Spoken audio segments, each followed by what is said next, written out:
जय श्री कृष्ण, जय श्री राम। अयोध्या नगरी की सुरक्षा का वर्णन करते करते वहां के सैन्य दल के वर्णन पर वाल्मीकि जब पहुंचे तो उन्होंने वहां के सैन्य दल में अद्भुत घोड़ों का और अद्भुत हाथियों का वर्णन किया कि उस राज्य में ऐसे ऐसे हाथी थे जो कि उस नगरी को पूरी तरह से सुरक्षा प्रदान करते थे।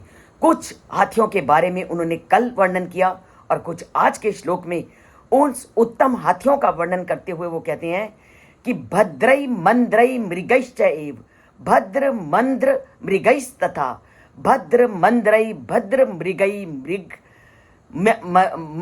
मद्रैश्चा सापुरी। कि कैसे हाथी थे वहां के, कि जिस जगह के हाथी सबसे श्रेष्ठ माने जाते थे वो सभी के सभी हाथी उस अयोध्या नगरी में थे। जैसे कि भद्रई मंद्रई मृगैश्च एव, भद्र नामक हाथियों से, मंद्र नामक हाथियों से, और भद्र और मंद्र दोनों के मिश्रित जातियों के, और मृग नामक हाथियों से पूरी तरह से वो अयोध्या नगरी संपन्न थी। अर्थात भद्र श्रेणी के हाथियों को और मंद्र श्रेणी के हाथियों को और मृग श्रेणी के हाथियों को सबसे उत्तम माना जाता था। और अयोध्या नगरी के सैन्य दल में इन हाथियों का पूरी तरह से भरपूर सहयोग हुआ करता था। और ये जो इस तरह के विभिन्न प्रकार के हाथी उनके सैन्य दल में थे तो ये उस नगरी की समृद्धि का वर्णन करते हैं कि वो नगरी कितनी समृद्ध थी।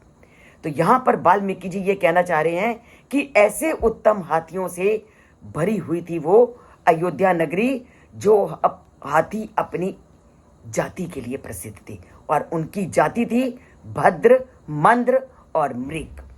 ऐसे तीन उत्तम श्रेणियों वाले हाथी उनके सैन्य दल का संचालित करते थे।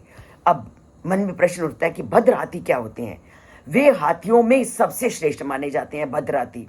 उनका शरीर बड़ा ही विशाल, सुडौल और बलवान होता है, और ये युद्ध और राज कार्यों के लिए सबसे उत्तम माने जाते हैं क्योंकि इनकी चाल बड़ी ही गंभीर और प्रभावशाली होती है। और मंद्र गज, इसका शरीर कुछ भारी पर ये धीमी चाल से चलते हैं, और ये शांत स्वभाव के माने जाते हैं। इसकी चाल मंद होने के कारण इनको मंद्र हाथी कहा जाता है। और मृग गज कौन होते हैं? जिनका शरीर पतला और हल्का होता है पर इनकी गति बहुत तेज होती है, और ये बड़े चंचल स्वभाव के माने जाते हैं, पर आकृति कुछ हद तक इनकी हिरणों के जैसे होती है, इसलिए इनको क्या बोलते हैं? मृग हाथी। तो इन